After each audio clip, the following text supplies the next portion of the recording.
I'd come to this project with many of the same assumptions that you have concerning the Jersey Devil murders and the guilt of Jim Seward. His characterization as a troubled young man responsible for a spree of horrific, ritualistic homicides. What really happened that night? And is Jim Seward truly responsible? Most people, when they commit a crime, aren't being videotaped, like, when they're doing it, or like near the time when they're doing it. It was like spying in on this crime about to happen.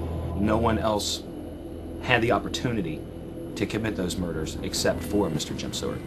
I feel weird about it. Yeah, I know, me too. This whole idea to come out into the woods and stuff. Suddenly they want to jump into doing, big time live, from the Pine Barrens and have radio and internet and this and that. And, I knew it was going to be a fiasco. I didn't really think it was going to end up like it did, but I knew it wasn't going to look pretty. The attacker was using both hands with two weapons and was ambidextrous. Two separate instruments were driven into the victims at the same time.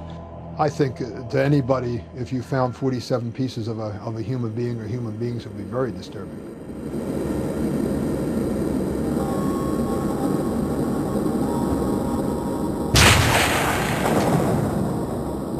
The whole thing reeks of a setup. More went down than we know.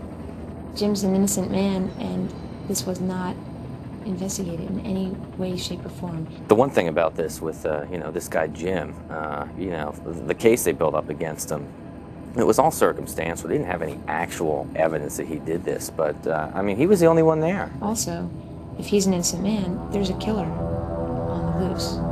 As they said on Fact or Fiction, you decide.